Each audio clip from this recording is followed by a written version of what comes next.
You guys ready to do this? I'm ready. Yeah, man. Fire it up.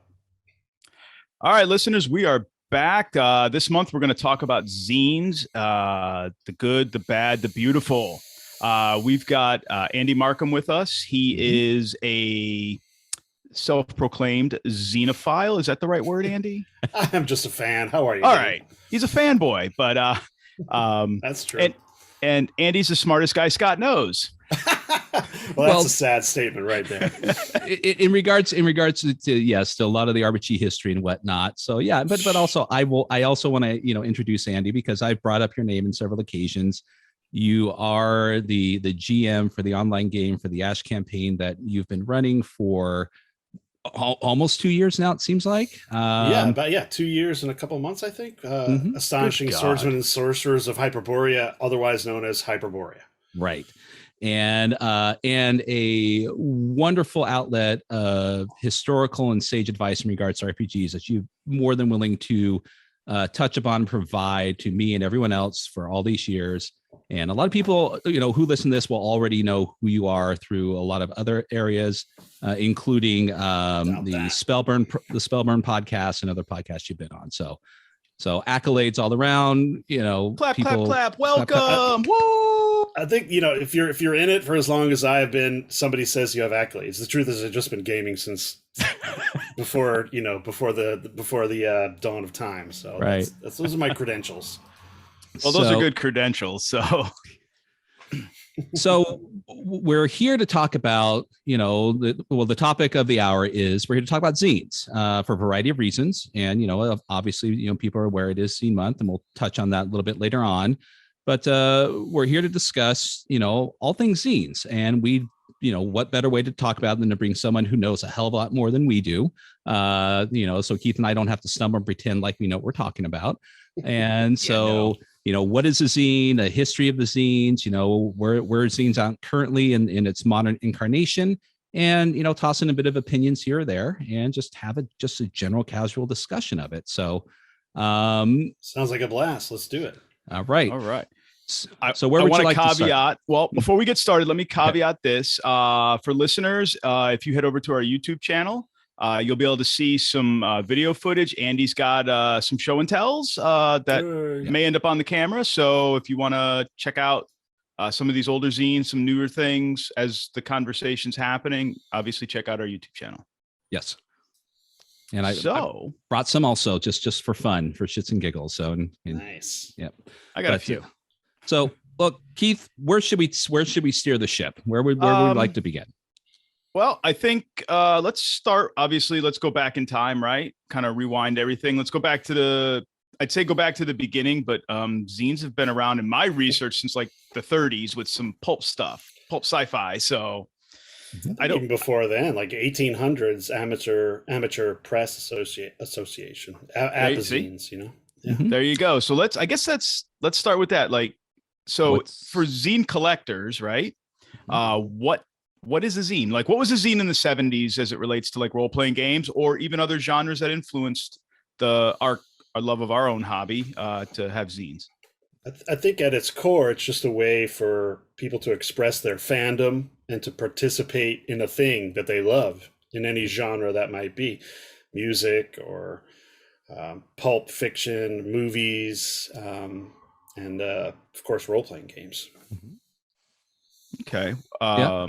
Go ahead, Scott. Go ahead. Oh no, I was just add to that and totally agree. I mean, it's another term. Obviously, is a fanzine, which kind of may mean a different thing in different circles, but there's an amateuristic appeal to this, where you can be a part of something so much bigger than yourself, and yet don't have to provide a lot of expensive materials or certain things in regards to it, to show your love of a particular genre.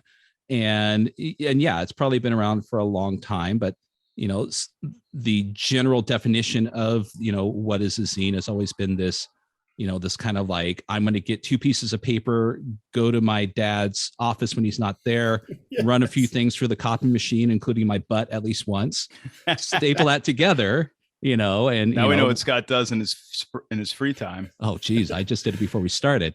I was just asking you, did you see me in my dad's office doing that? Because you just described the 80s for me. Oh my God. And then there you had it. And then you would give it to friends and maybe a couple people, and you would, run off 50 or maybe even 15 copies of it. But it wasn't really meant to be done for the sake of monetary reason. It was just done for the love of whatever it is you were making it for.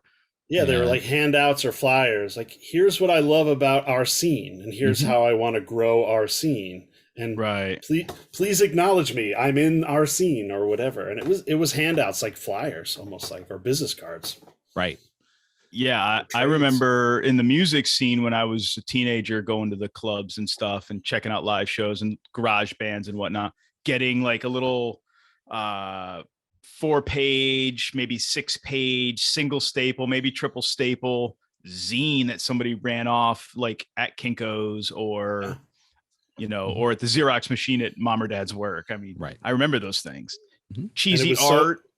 So important to have a friend at Kinko's, right? You could, whoever was working the overnight shift, preferably, you kind of just roll in there. Up. Exactly. That's what it was all about. I need 16 copies of this.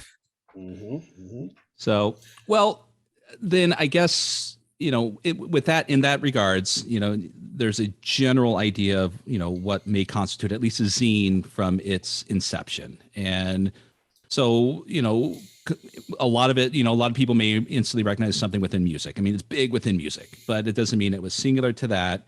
And so which brings us into, why we're here, and we're talking about RPGs and games. And then that's why we have our, repository of historical knowledge. Keith, look, wait, no, it's not Keith. No, listen, it is not me either. That is John Peterson, for the record. True. Yeah. I get that. Yeah. But I am just a fan and a light collector, and happy to talk about. So speaking of your collection, what is your earliest zine? Like, give us a good example of a rock solid early zine. I mean, I think we got to first define what a zine is, right? Because my earliest role-playing game stuff is not a zine. Right. Unless you count OD&D as a zine, and we're right there in the gray area right out the gate. Yeah. Right.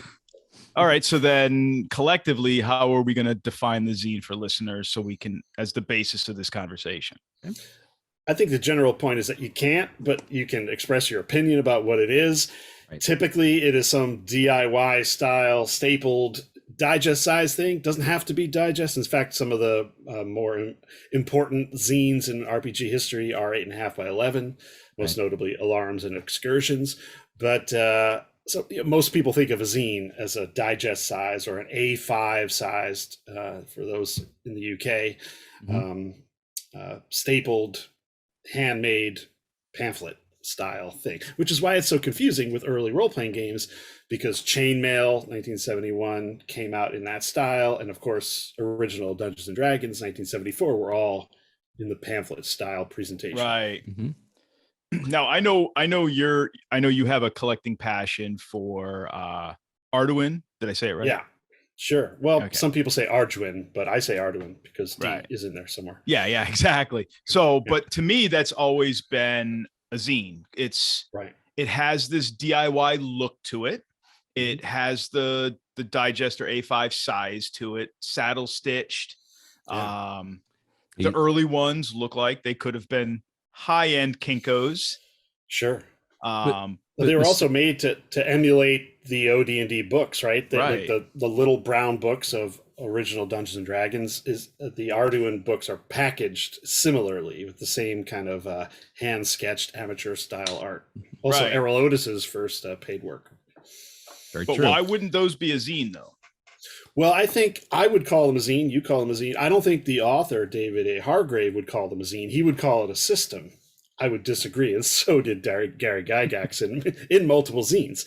But yeah, so basically it's a supplement to Dungeons and Dragons. Does that make it a zine? I don't know. Kind of. It's kind of like, here are some of my house rules or some cool ideas that I had in a very interesting but haphazard presentation.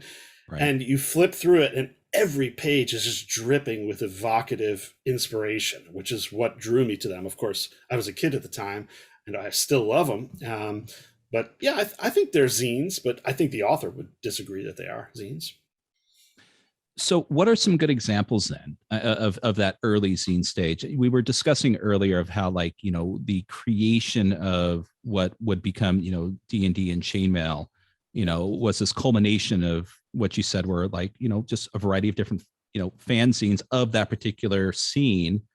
And it became this repository, but then of course that would have spawned, you know, other zines. So you had mentioned Alarms and Excursions. Yeah, I don't know if that's the official first, you know, role-playing game zine. Certainly there were lots of gaming zines before then, especially wargaming zines. Oh yeah, oh my god, yeah. You know, and I think going back to the 50s, and I think a case could be made that early or original Dungeons and Dragons is essentially a compilation of ideas using elements, rules elements from war game zines that were previously published. In other words, there was no, this is how to play the game in any of those books, either Chainmail or OD&D or any of the supplements. Only until sort of Holmes, I think, which was 1977, Holmes Basic Edition, did you get, here's how to play the game in any meaningful way. And even then, point being, I think OD&D itself was a form of zine. But in terms of the fanzines that D&D spawned, there was a big scene in England. I mean, namely Beholder, I guess Owl and Weasel, which became White Dwarf, and lots of other titles. But in the US, you had, of course, The Dungeoneer by Janelle Jacques, and Alarms and Excursions, which is sort of, I think, sort of the most well-known apozine. And that's, I'll show my issue here. This is August 79. Oh, wow. This is an 8.5 by 11. And I mean, it is mimeographed, tightly typed. I mean, this is basically it looks chat like forums. It looks like a manual, you know. It looks like a tech manual. Yeah, from the 70s. It's really just nerds yelling at each other from issue to issue. And basically saying, like, here's what I would do if I were Gygax, and I'm better than Gygax. There's some version of that in every page on here. Right. And by the way, Arduin was spawned from these very pages. In fact, you can sort of trace the roots of the Arduin publications. Now I got to start collecting something else. Well, I mean, spoiler alert, this is still in print. I mean, like, I know. Yeah. Lee Gold still publishes, I think it's since 1975 until present, and now there's a digital archive of it. So check that out if you're interested. It's a true repository of the origins of the game. Highly recommended. Although lots of nonsense in there. Yeah, I found that out in, you know, some of my, you know, my collection, as far as, you know, picking up certain of the older magazines and looking at them, or, you know, finding them in a rarity if someone was kind enough to, you know, scan these old historical documents and whatnot. And yeah, there is a lot of, you know, granted, there's a lot of insight into how games used to be. There's some really good discussions that could be had today, but there's also a lot of just kind of like, you know, fluff and nonsense and just like, you know, good Lord. Trash talking. Yeah. There's a lot of back and forth. And it was set up in a way that the letters would respond to each other from issue to issue, month to month. So when you read it, you're following this elongated argument. It's like watching a train crash in slow motion. It's great fun. It's soap operas in the 70s. Or it's really like social media forums, but in really slow motion, you know? Oh yeah. So that's really cool. I mean, to me, that 8.5 by 11 manual zine is large format, but a classic zine to me. It's community content. It's mimeographed. It's homemade. It's truly, its aesthetic is DIY. Right. That's what to Keith. That's what defines a zine. Yeah, Judges Guild felt the same way. I mean, they had, well, I mean, the Dragon magazine or the Strategic Review, its predecessor, were essentially the house organs of TSR. Just not that they existed solely to promote their items, but spoiler alert, that was a big part of it. But the Judges Guild Journal was one of their zines, and the Dungeoneer. Yeah. And then later Pegasus. were all done on newspaper print style pages, like all the early Judges Guild stuff. But it was really just content. It wasn't advertising as much as the TSR magazines were, like Imagine and the Dragon. Right. And other forms like, Across the Pond, where, Worm's Footnotes and thing, and essentially the precursor to what White Dwarf would become and whatnot, where Owl and Weasel, I think it was called. Right. And there was, maybe a little, there was definitely adverts in there. These was a publication to make a little bit of money to keep them rolling or support, at the time that was Chaosium and whatnot. But they still had that look, you know what I mean? That like an amateur feel. Yeah. Right. Exactly. Okay.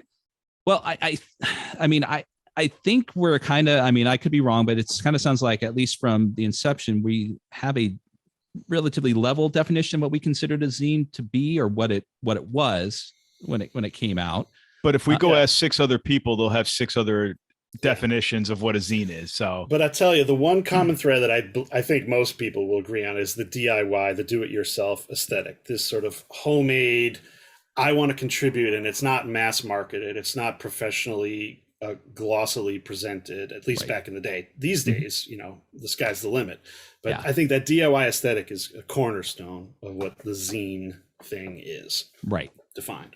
Exactly. And speaking of definition, that's just so we're all at the same level. The one thing that we can clearly agree upon in regards to zines and what they are and how they're represented is the proper pronunciation is zine. And if anyone says otherwise, we have it's not Zine. We have an email address. You can file your complaints there. They will immediately go into the recycling bin, but by all means, the Zines. It's either a small magazine, right, which is zine, not Zine. Right. It's not magazine, or it's a fanzine. It's who says fanzine? No one in the history of time ever said fanzine. No. Zine let's be clear. According to the Bindery website, zine is a noun pronounced zine, Z-E-E-N, zine. It's fine. Well, there's an academic. I don't appreciate the Bindery telling me what to do. Thank you very much. I'm they're changing it to encouraging Zine. you. But they are. I'm on Team Zine now. Okay, fine. Right. But they are encouraging you to do the DIY thing. So okay. So go ahead, Keith. Go ahead. I was just gonna, Andy. I was gonna ask. So we kind of got to look at what, like, in a definition of what a 70s zine looks like. How does it evolve? 70s into the 80s and through time to where we are today. These are some British zines from the 80s. We've got here Abyss, Thunderstruck, and Dragon Lords. And, these are all the digest size, but these are clearly what we're talking about, that kind of Xerox copied, type it up on, your parents' typewriter and hand it out.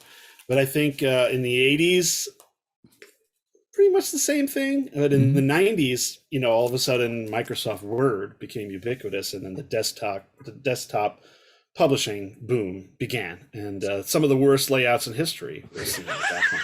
Oh my God, yes, that is so true. Hey, come on, clip art, who am I kidding? Clip art sucked. Scott, go back under your clip art rock. But if we're talking about 80s zines, we got to talk about Tortured Souls. Okay, right. So here. Yes, let's do, because you've brought it up, and it's been brought up by other people who, Pookie as such, who is definitely a collector of those magazines.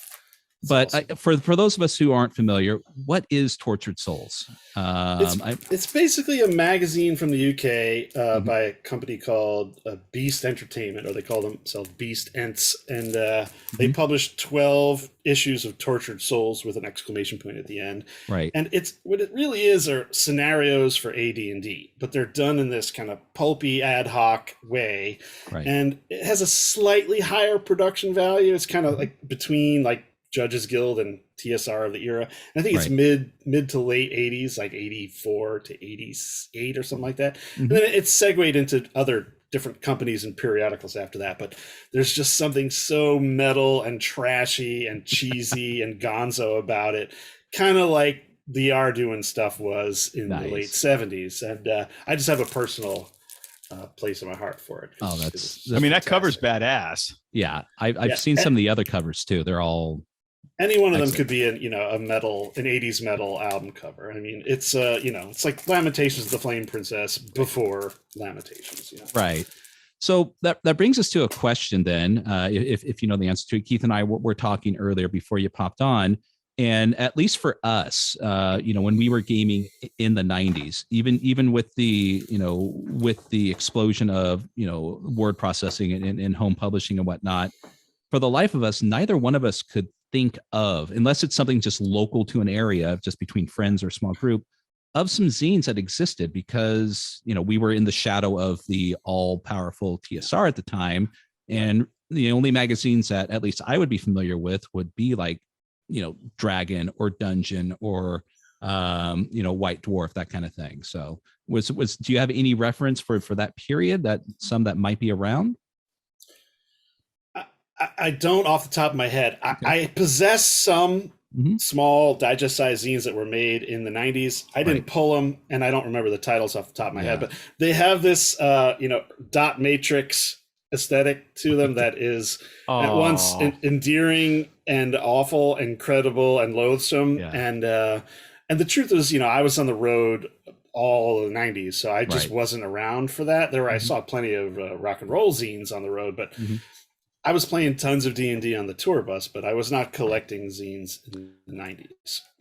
I would imagine probably a large amount of them probably would have fallen into like a Vampire the Masquerade, with that surgence of that fan base. That would be like the perfect environment for, a small group to get together and make a lot of these fanzines, if the possibility of not being sued out of existence wasn't there. But it probably was.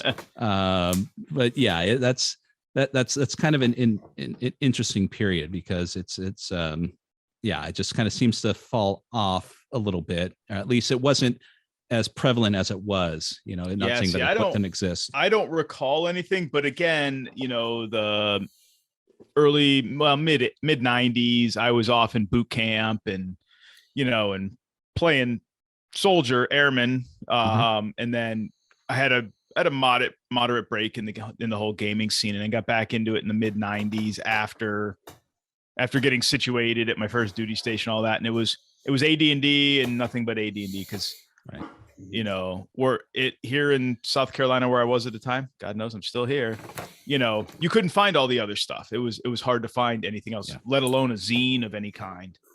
Well, I'm sure it existed, man. I think we were just busy becoming professionals. Life. And there are probably people watching this now like, oh, my favorite zines were in the 90s, and you guys don't know what you're talking about. And they're right.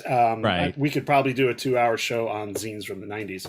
We just don't know any of them. Because we came back to it, and now we're in the golden age of I don't know. We're in the deep weeds of OSR, which is so zine-orific. That somehow the 90s seem like a distant past, right? So you're very gracious to pull a bunch of your stuff from your collection. Is there anything else there you want to highlight? Because I know because we're going to be putting this up on video, and as for me, I love seeing this kind of stuff. And in my immediate knee-jerk reaction when I even see someone post it is, I'm online looking for something, whether to pick it up or just to find. I want to find Tortured Souls now. Oh, good luck. Oh, yeah, good luck. Good luck trying issue number 12. I have all but 12. But look, Scott, I could occupy your time for 4 hours with the answer to that question. Just like a couple. I'll show you a few snazzy things, and then if you want sort of more specific examples of something else, you can ask me a pointed question. I'll give you an example. Perfect. So this neat pile, I think there was a surge in the late 70s and early 80s of I think people thought that there needed to be more magic spells in the games. So everybody and their mom sort of published a digest-sized spell book. This is the Tome of Mighty Magic. Yes. By North Pole Publications. These are the types of things you could send away for, from the back of the Dragon magazine or White Dwarf. Wizard's Aid. The little corner ads that, See, Wizard's Aid looks like, I just created that at my dad's work in 1983 kind of thing. This is 1977. Yeah. It's even earlier. This is kind of like a spell duel style game. Nice. The Dragon Tree Press had their book of spells. There was a book of demons. I've seen that one. Authentic thaumaturgy. People were getting deep into this kind of thing, trying to sort of merge real world magic and Wiccan practice with D&D in like the cool, Necronomicon style. Pre-satanic panic. Exactly. Yeah. And that contributed to it. Necronomicon, here is the Necronomicon by the aforementioned Errol Otis, which is basically a book of spells by Errol Otis. And I think Paul Reich III. And he had his monster treasure book called The Booty and the Beasts as well. And none of this is safe for work. This is sort of early Errol Otis, like late 70s, 77, 78, 79. And pretty collectible, wild to look through, very inspirational.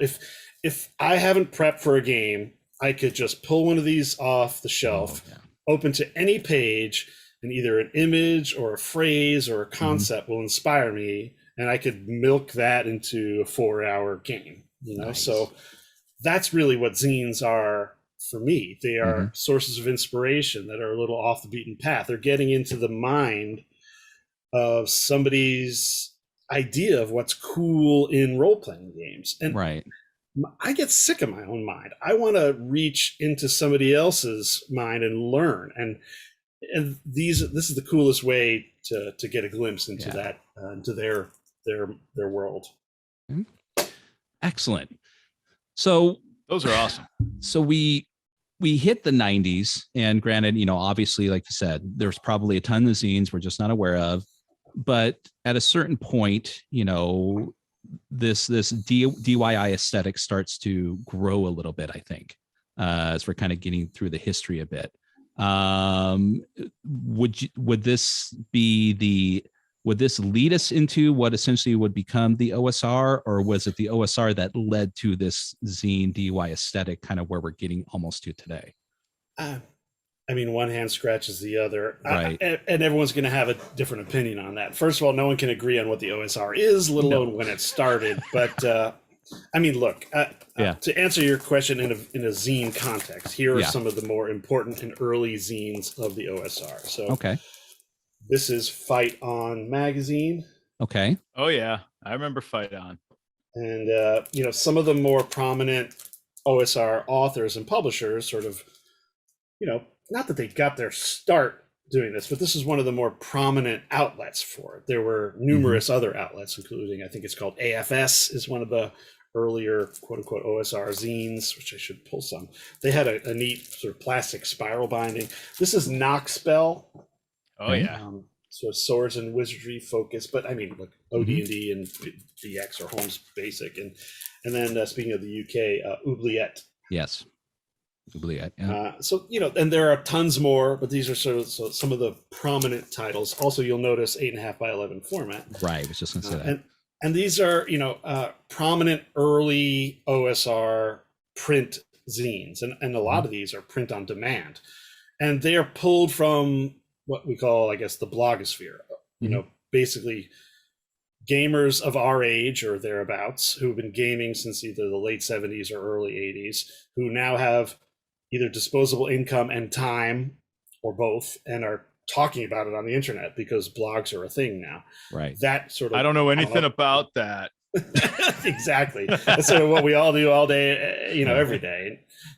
James Malinowski, or however you pronounce his name, Grognardio, sort of one of these early important blogs. And this stew launched 1 million zines.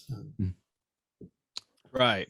So I got 3 I'm going to just throw up on the screen. These are all modern era stuff, but okay. So like it's Old School and Cool, an OSR zine. Yeah. Yep. So this is number 2. Currently number 3 I think is on Kickstarter, but this is number 2. It obviously is beyond the DIY, right? Because it's published by a publishing company, but not unlike some of those other things you've showcased already. I mean, it's the publishing company is probably like one dude and it's his 2 dudes. wife or something It's like 2 that. dudes. But it does have this simple aesthetic that is very reminiscent of like old school zines, right? Mm-hmm. And it's for OSE, for Old School Essentials, so it's playing up to that old school thing. But then I've got something like this for camera purposes, Low Country Crawl. This is done by a local little publishing company down here in Charleston. And his name's David Shertawan. He owns the company, and he put this thing together. And I think they just put out a new updated version of this. This is the original version 1. I think it's on 1.5 now. Mm-hmm. But I mean, this is some fantastic stuff. But again, it's not DIY per se, and it's not desktop publishing anymore. It's it's kind of professionally done. And then I have this, and this doesn't qualify as a zine. It doesn't label itself as a zine, which is Girl Underground. Oh yeah, which is Alice in Wonderland themed game, powered by the Apocalypse engine, and it says it's a role-playing game. So it's not. I mean, it's a game in a zine format versus supplemental things to add to an existing game. It is a game unto itself. So is this classified as a zine? I mean, it has that DIY aesthetic. Yeah, I think we're back to Arduin, right? Is it a game or is it a zine or is it a supplement? Right? It's yes is the answer. Yeah, I know, right? There is no right or wrong answer. But... So, well, I'm going to go ahead and then share something here. And so we're talking about a little bit like what is a zine and kind of what exemplifies it to a certain degree. And it's more going to be me sharing both what I have here and a person himself. And that's going to be Tim Shorts. Yes. I think if somebody kind of really exemplifies the kind of what is the base definition of what a zine is. And it's Tim.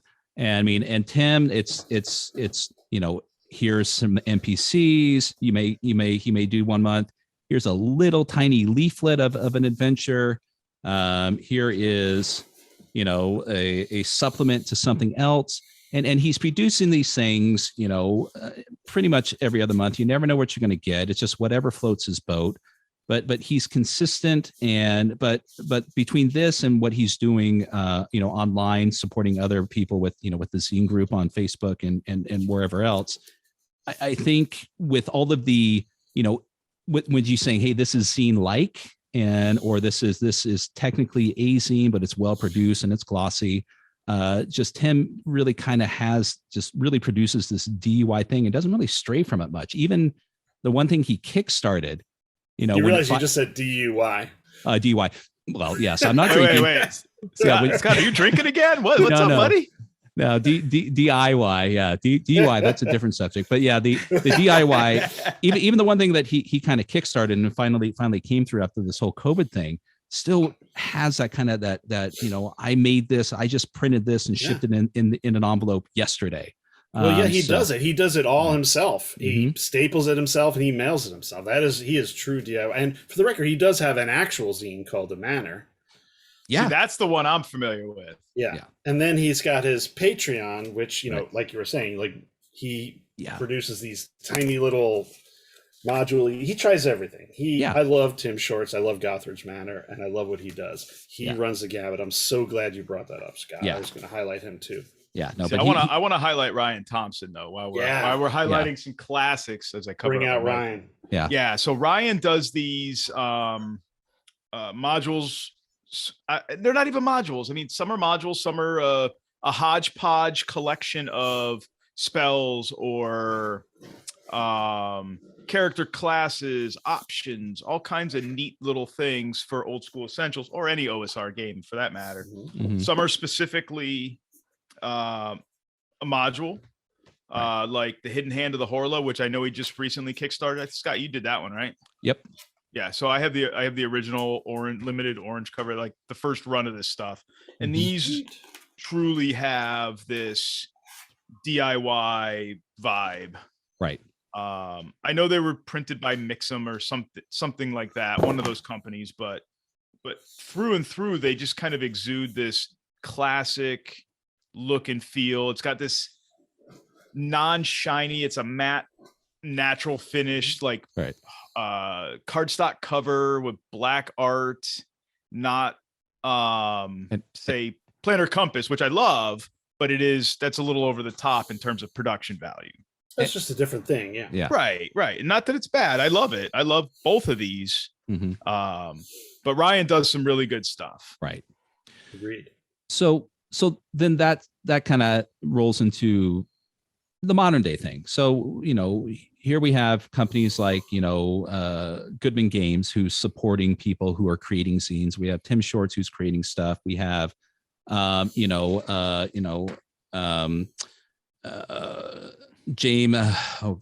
James Malasetsky. Anyways, Grognardia, producing things like, the excellent traveling volume for Tekkamel. Yeah.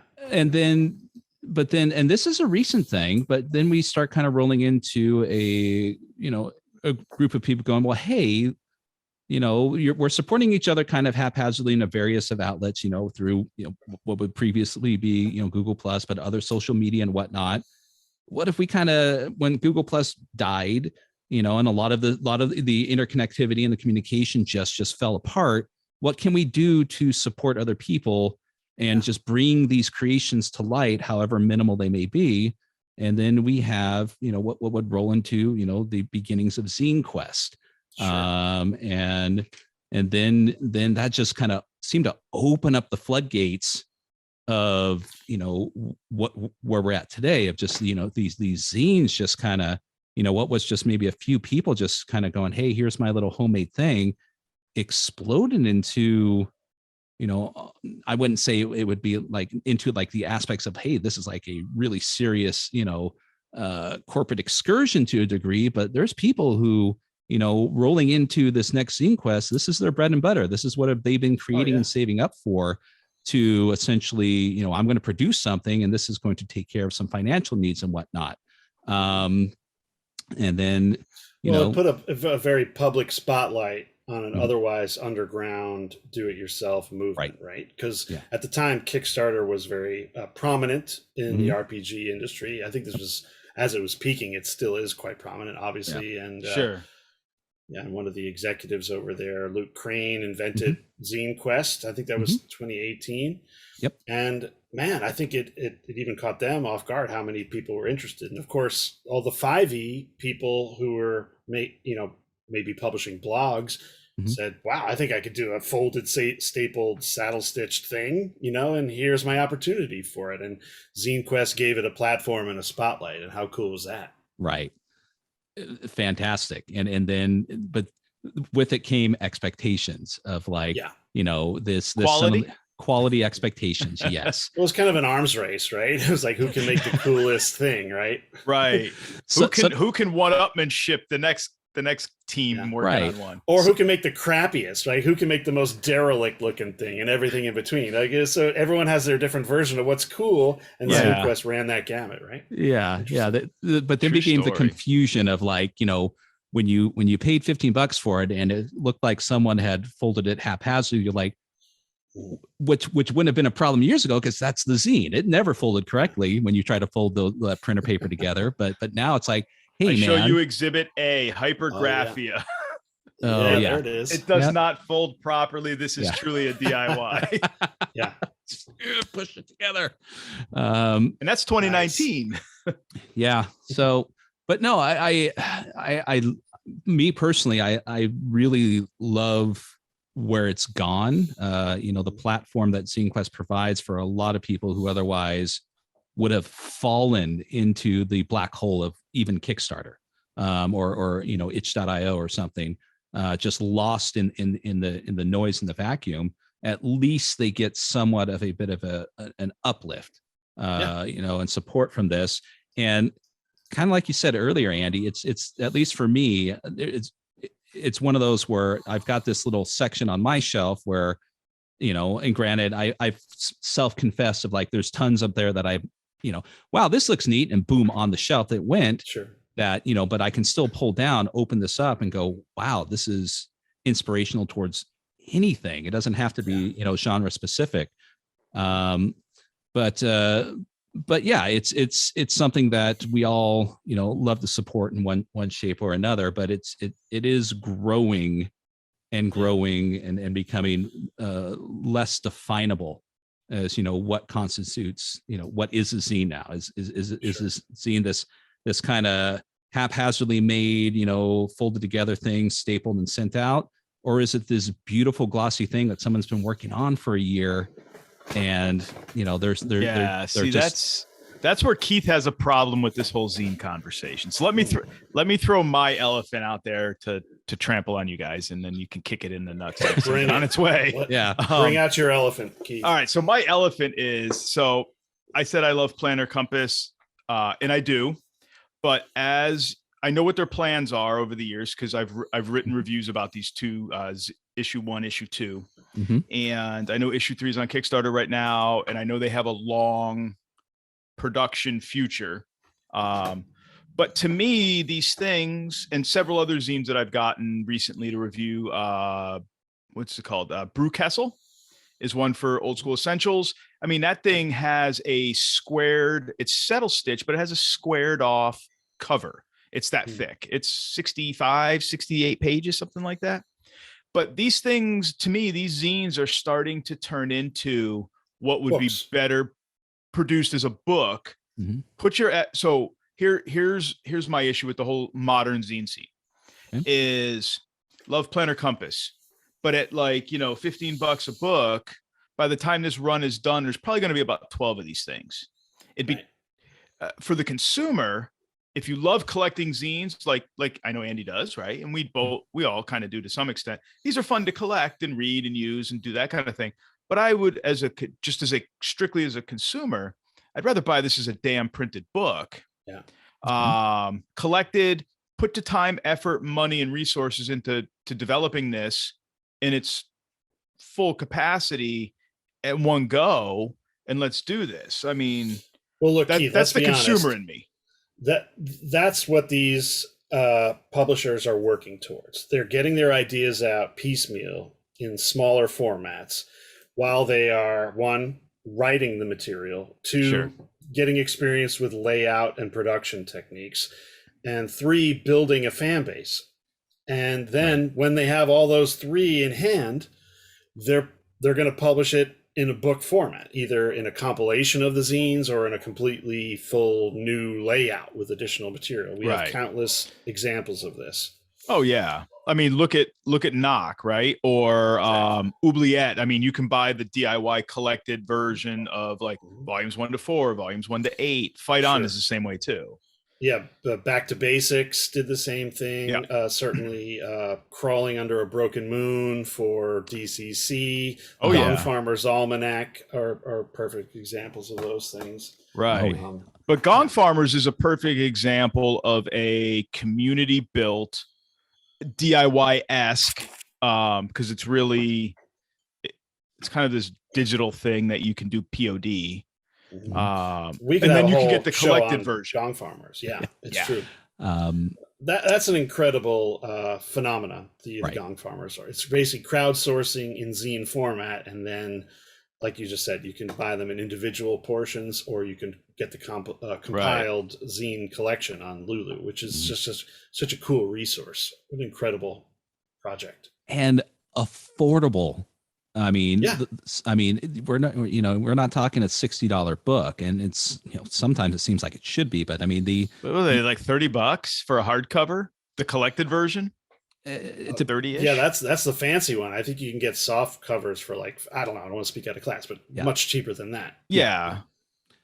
So and that's another part of the definition I think we ignored. It's got to be cheap or as close to free as humanly possible, right? Right.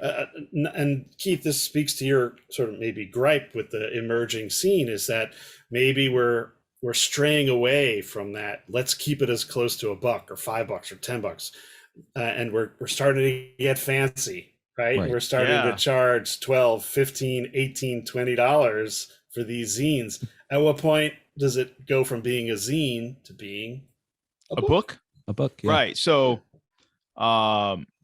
is it And I keep holding up Planar Compass because they're gonna send you a strongly worded email. I guarantee you. No, but That's a great zine. It is. It's fantastic. Other than I didn't like the layout of this one, the content is hands down fantastic. Though, just read my review. Your point is well taken. In other words, they're getting very elaborate and ornate with their layout and presentation, which is to some a feature, not a bug, but maybe to young Keith, it's a bug.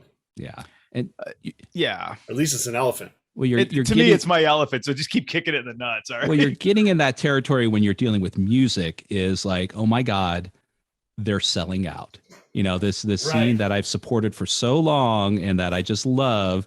They're now part of the man. They're high gloss. They're charging $20 I will have for to say though, these guys, the Planar Compass team, which is oh my God, Dan and his Dan Wilson, if I remember right, and his wife. Mm-hmm. They aren't selling out to the man. No. This isn't the 60s, but they have a vision for where this is going to go. And I like their vision. I like the content that they're writing or curating and cultivating with other writers. But should they be writing? Go ahead, Sarky. I was going to say, just where does it go from being a zine in a more classic sense, right? Like Andy said, like inexpensive, to being a book or a booklet. Should they be writing the zine quest wave, in that regards? That's this zine quest is, has a typical foundation of what they're trying to promote. And at what point is someone just using it to continue to promote something that has grown beyond the definition of that? And not saying they're doing that, but you can see tendencies of that in this and also and other things. So when does someone move on and say, well, you should be kickstarting your own stuff and self-promoting this? And right, where does that original zine publisher go from being like a bootstrap kind of operation to being a production company, a publishing company? The answer is when they have enough people who are going to buy their stuff that it no longer warrants, an 8-page zine. Maybe they can up the production value because they have more of a budget. That's really the answer. Let me give you some examples of some things that fall right into this wheelhouse. I think we all know that one of the OSR darlings is Hot Springs Island. I think it won Ennies. It's lauded for its production value. I still don't own it. Well, that sucks for you. I know it does. So Hot Springs Island started as a series of zines. I'll show you one here. It's called Toxic Elven Smut. Nice. And this has got some fancy sort of foil on it. I don't know if it comes across on Zoom. They did another one for the Night Act zine, which I think for some reason I have all that in digital. Yeah. So the point is, they went from just a plain Toxic Elven Smut to a fancy one, and I think they generated a fan base, sort of grassroots style, G+, and all the rest in social media. And then eventually when they felt confident with the layout and they got enough material, they compiled it into this incredible faux leather embossed Hot Springs Island book, which won all the awards and sold out multiple printings and yada, yada, yada.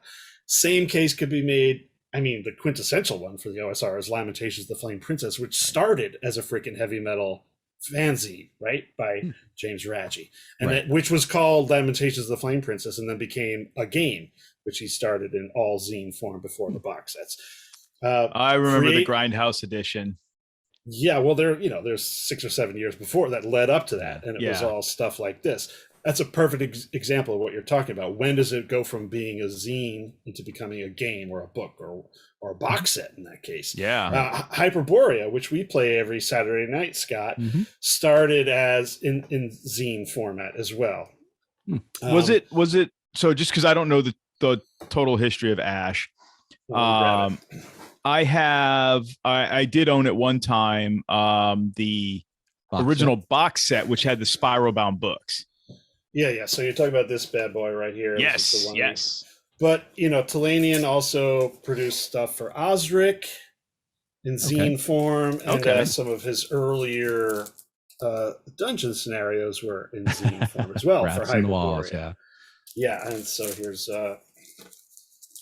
another format. I don't know. I think this is maybe A7 format. I can't remember the name of it. I picked up a copy of that. He was offering it when he was kind of doing a clearing out recently, and I wasn't aware that was something that was a predecessor to it. I thought it was just like, let's make a zine to coincide with the game. So that's cool. And I don't even know if they're actually zines. They're really just modules, right? But they're in digest form. But for instance, so Luke Crane, who's the creator of, or he named Zine Quest and was the executive at Kickstarter when Zine Quest was launched, he published his Miseries and Misfortunes, which is a BX sort of interpretation of France in 1633 in Paris, and sort of dueling, societal and pistol dueling in historic France. And so it's set in a very unique format here. So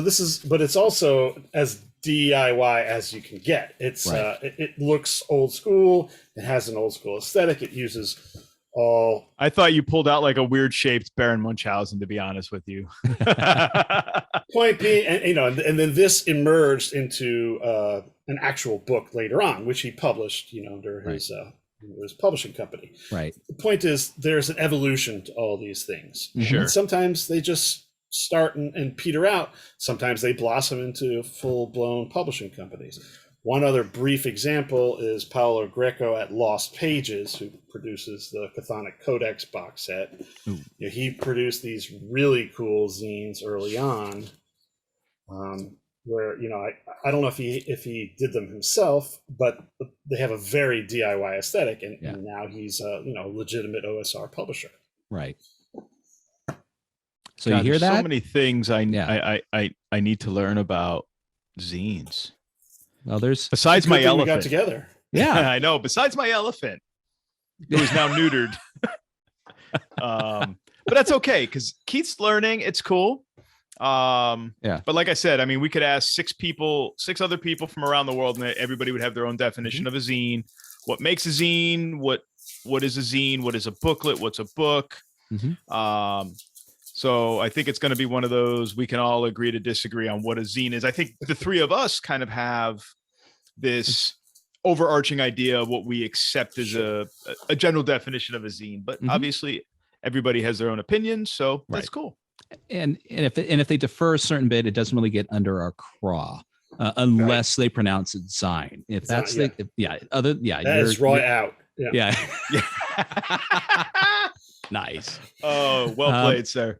So just kind of we're getting close to the 1 hour marker, believe it or not, and as Andy said, and we firmly believe we could turn this into a 4-hour podcast if we had the time very easily. Hold on. I do want to show my favorite zine. Okay, go ahead. It has, I'm not going to show it quite yet, but it has this very DIY aesthetic. It's very kind of artsy fartsy, which is kind of a hallmark of zines, right? Kind of custom art and hand done stuff. Is that what you were working on the other day when you bought that box of crayons? It was. All right. Totally was. It's hanging up my office now.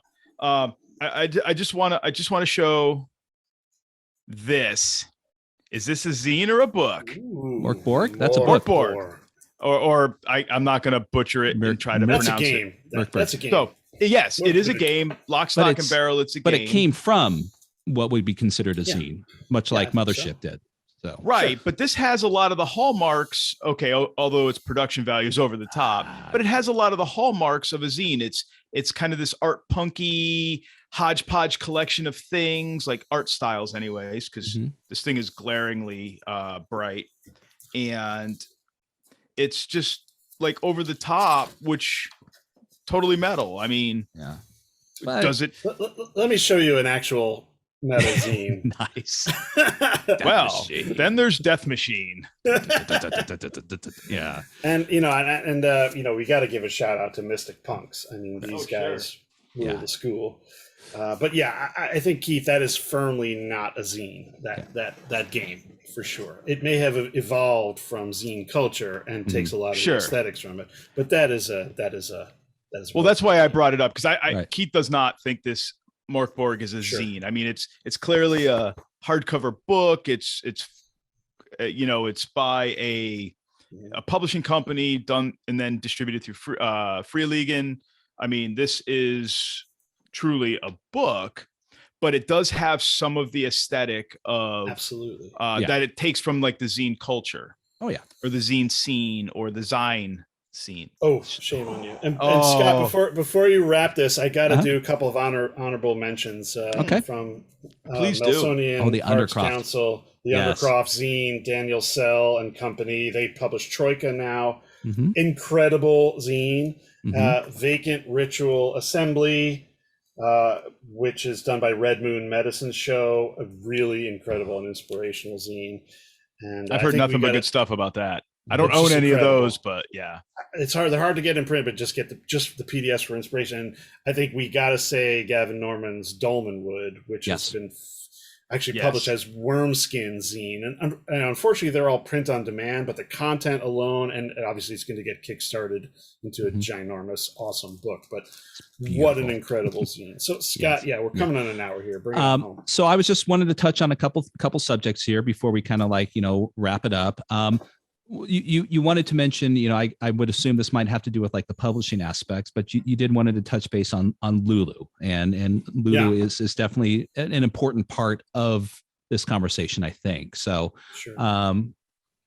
what was it that you kind of wanted to discuss? Yeah, I mean, to Keith's point, like, when does it become a book and not a zine, and when are you doing it yourself versus farming it out? So Lulu is print on demand company. I think it's the most popular. It's one of many.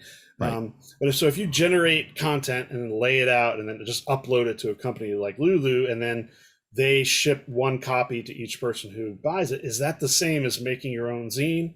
I say yes. Some people would say no. Right. And certainly, when you hire a printing company to print your zine, you're no longer doing it yourself, but you created all the content and the layout. But then it does blur that line between zine and book, and so it lives firmly in the gray area. But Lulu's a part of that conversation. I'm not pro or con, but I mean the earlier stuff that I showed you, Fight On and Knoxbell, those were all print on demand via Lulu, and they're definitely considered to be zines. So go figure. Okay, I'm going to pause for a moment. My wife just got home, just to let her know that I'm in the conversation right now. Hey, babe. Just let you know I'm doing a interview on a podcast. Just Noah's doing his homework with his friends. I love post editing. It's great. What's that? Yeah, exactly. So just letting you know. I thought my Mork Borg was a good piece. Okay. It was perfect. It's sort of the natural evolution. I mean, it's the state of the art in role playing game design right now, or indie RPG publishing. That art, that kind of art house kind of flair that people are kind of art punk kind of thing. I guess that's the thing. I mean, look, like Burning Wheel Headquarters, one of the premier publishing companies in indie role-playing games, also makes zines.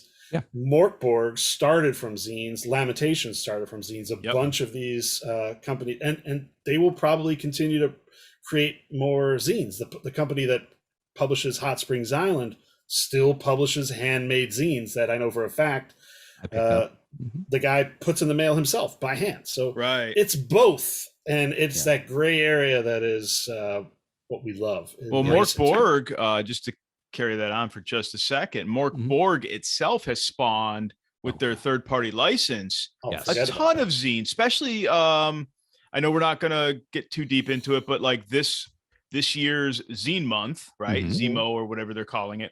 Yeah. That's February and into March. Yep. There is a ton, has been or continues to be or will be more, a ton of Morkborg stuff this year. Right. Yeah. Same with OSE and Mothership. Same. In other words, just putting that brand on your zine makes it, I don't know, let's be honest, it advertises it to a much wider audience than most publishers or people could attract on their own, right?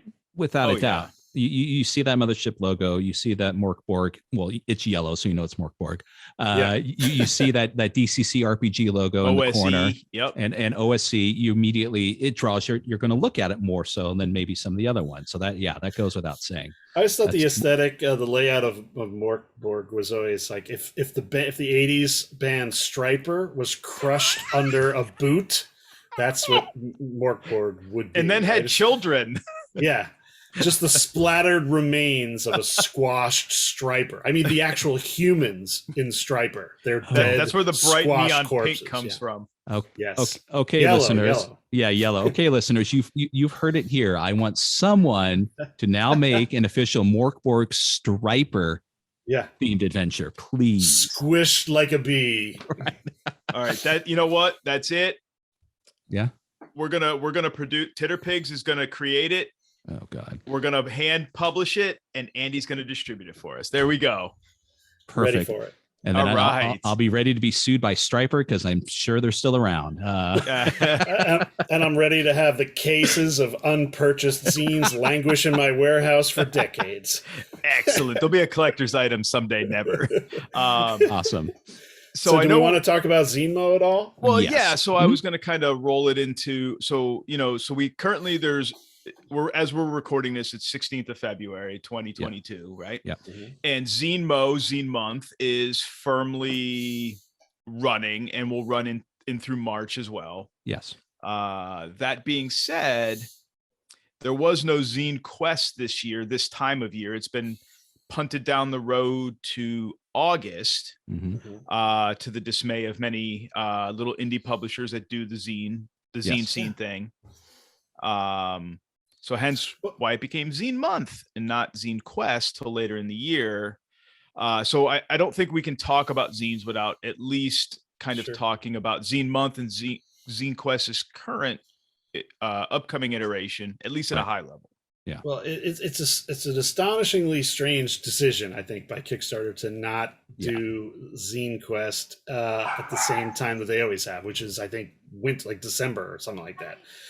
So that your product could be ready for all the summertime conventions, namely Gen Con, right? Right. You would be able to create it, fund it, print it, publish it, and then receive it in time for convention season. That's gone. So the genius solution is that the community has rallied to invent Zine Month, a DIY concept to make zines in time for convention season. Right. All on their Absolutely own, without grassroots. Exactly. Grassroots to the core, kind of reclaiming, as it should, zines from Kickstarter, the big, billion-dollar mega corporations. So I say thumbs up, Zine Month. So obviously that's a grassroots thing. Totally cool. I support those folks that are grabbing the reins and pulling them back and reclaiming kind of the ownership of their stuff. Not that Kickstarter had any ownership, but just reclaiming it as a grassroots tradition, right? Being Zine Quest was running it. I think it was every February it would run.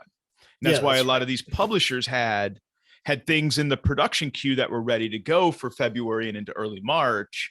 And then they're like, well, where's Zine Quest 4? And then late notification, hey, we're not going to do it. We're going to move it to August. So what's our general consensus on moving it to August? For listeners that don't necessarily know the dates, obviously it's moved to pretty much the whole month of August will be Zine Quest 4. But the peak of it, or at least the beginning days of it, when everybody kind of wants to get in on it, are right smack dab in Gen Con 2022. Yeah, people are busy. These indie publishers and authors and layout folks, they're busy that time. It's also people go on vacation in the summertime. It's just like, I don't know, maybe there's some kind of internal logic to it that I am not grokking, which is completely possible. Oh, yeah, sure. Me too. But I know it doesn't make sense to me. Right. I know Scott's planning to go to Gen Con. I'm still trying to get there. Some work things may prevent me. Some of our friends from England are coming. Nice. Got this whole house rented. I mean, it's going to be a big party for us and a get together. But but a lot of money's being spent to go, travel expenses and Gen Con, admission and all of that, and what have you. So our disposable income is shot, right? Potentially, where we might buy and back zines during Zine Quest in February. We're not as likely to do it in August. You're going to be drunk boosting on Kickstarter from Gen Con hotel room or Airbnb. Come on. Drunk backing, I mean. Well, that's always possible. I think that kind of happens regardless of Gen Con, to be perfectly fair. So it happens every Friday night in the Manchester Arms, apparently. Yeah. So Gen Con ain't going to hold you back. But you're right. Generally speaking, it doesn't really seem to make sense, the timing of the... Right, especially if you have folks, consumers coming over, say, to come to it, say, from England, right? Or mainland Europe or Australia, wherever, and they're deciding to travel. That's big dollars. I mean, Scott to fly out there, me to drive up there, it's far cheaper for us and still leave some disposable income potentially. But now let's look at it from the publisher side, right? The publishers that would be launching these things are if they're doing Gen Con, they're in prime mode for Gen Con, either to promote current products, run a booth, run games, do something. It just seems to be like a very haphazard decision on the part of Kickstarter to do that. Like you said, Andy, maybe there's something we're not grokking. I don't know. Well, I'm wondering if there's stuff overseas. I mean, I'm looking at UK Games Expo. That's in June. When is Ropicon? I don't even know. The point is we're thinking very America-centric here. Like, I don't know. But there's 4 big game conventions, international conventions. Yeah. 2 are in the US, 1 is in Germany, and 1 is in the UK. So you have Origins typically in June, Gen Con in August, typically late July or early August. You have UK Expo in June, and then you have Essen Spiel, which is more board games, but it does do role-playing stuff, and that's in Germany, and that's also in the summer months. Right. Or is it no, I think it's October. It's a little further out. But those are the 4 really big game conventions. Yeah. There are other big ones, but these are the big ones that are trade show-esque. Sure. That publishers are going to. And they want to have that new product available to sell. You know, the US's biggest game convention is Gen Con, hands down. There's nothing bigger. Especially for the role-playing industry, there's nothing bigger. So you want to have that product to sell, and Zine Quest being in February, if a publisher could get it out in time, that was perfect. Moving it to the same time as the bloody convention is kind of silly, but it's very strange to me. Yeah. I mean, it almost as if Kickstarter is sort of divorcing itself from the convention scene, and claiming that they exist, in a universe of their own. I'm surprised that other companies like Indiegogo or GameFound haven't sort of taken the ball and run with it. But maybe we'll see that next year. Yeah. I think also, we will. I don't know if Zine Quest is really that important financially, really, to anyone, except for like a niche of the gaming community. Yeah, sure. Yeah, maybe the bigger takeaway here. Yeah. So, but it's like you had mentioned, it's good to see that they did draw from that good old DIY gumptions, like, you know what, we're not going to let this keep this down, we're going to do this ourselves, and it seems to be working out. So they there's going to be some people going like, we don't need no Zine Quest no mo, and that's why we got Zine Mo, because they don't need it no mo, right? Xenopalooza. But no, I got to hand it to the folks, to the men and women and everybody else that is pulling it off this month and next month, to keep the spirit of the late winter, early spring zine kind of vibe going, and producing and getting stuff out to folks. I got to hand it to them. I mean, that's great. They grabbed it by the bootstraps and they're making it happen. Yeah, let's support them. Let's plug them and purchase those things from Zinemo. Let's do it. Let's pretend it's Zine Quest 4, but in our hearts. Yeah, but we know it's Zine Mo, and we're still good with that too. Yep. I mean, or in gamer parlance, Zine Quest 3.5. Oh, I was waiting for that. Oh, I'm sorry, and you're welcome. There we go. Everyone's allowed one. I appreciate you guys cutting me some slack. That was well played, sir. Well played. So, well, do we have anything else we want to touch upon before we you got any other goodies, Andy, you want to show? Yeah. Talk about? Don't open the floodgates. I mean, I don't know. I mean, it's all laid out. There we go. Oh my God.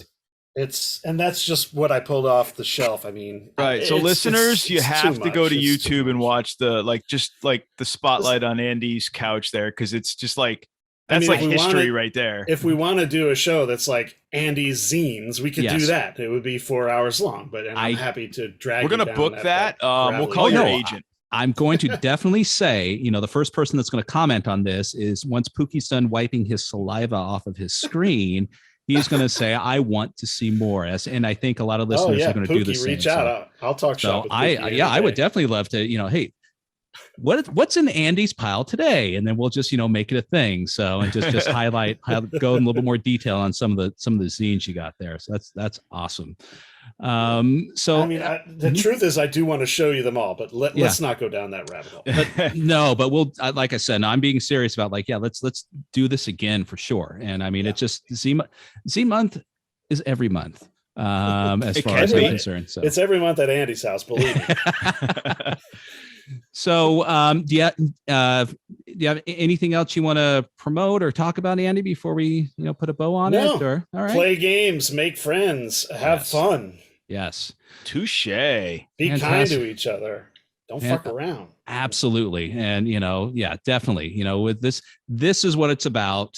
Take all of the other nonsense with a grain of salt. Don't get too far down the whole Twitter hole or all the other nonsense. Keep focus on friends and having fun, and that stuff will just kind of wash right over you. So, oh man, I've been so guilty of that in the past, and lately I've divorced myself from just engaging. And man, life is so much better in the role-playing game world when you do not get woven into that nonsense. Because don't play with the trolls and just have fun. Oh my god, yeah. I think we need an old kind of like an AA type thing, but for RPG engagement anonymous kind of thing. Just like, RGA. I'm Scott. I haven't been taken down by a troll for 30 days. Hi, Scott. Just take it from there. Oh, well, all right, Scott. Hi, Scott. No, all right. So that's a good lead out for this. I'm biting my tongue here. Yeah, let's wrap it up.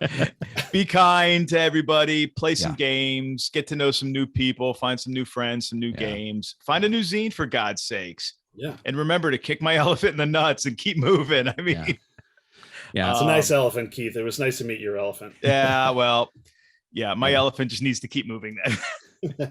Hey, good spending time with you, friends. Andy, thank you so much. We really appreciate it. And for sure, I mean, definitely want you to come back on and doesn't have to be about zines, but for anything. If another thing comes up that you'd like to discuss, or just even hop on and chat for just, whatever. This has been fantastic. So let me know. I mean, I run games 5 nights a week. So pick one of the games, one of the nights that ain't game night, and I'm your Huckleberry. Fantastic. All right. Love it. Well, we will definitely have you back. So to wrap it up, Andy, thank you very much. Appreciate your expertise on zines, because obviously Scott and I are not experts. We're not subject matter experts on this. And you're John Peterson on here. Get the real expert on here. Well, we're trying to work with his agent right now. It's a little difficult. No, I'm just kidding. We have not reached out to him, but we may. We should see. But thank you for bringing your expertise to the conversation. Sure. Very enlightening for myself. I'm sure I speak for Scott, rather enlightening as well. Yes. And for our listeners. So with that, well, let's bid you adieu, my friend. And and when all the hate mail that says Andy got X, Y, and Z wrong comes, I'm happy to field that as well. You just forward it to Andy doesn't give a fuck at gmail.org. All right, listeners, you heard Andy. Send the email to that email address, and with that, we are out of here. We'll catch you in the next segment. Fantastic.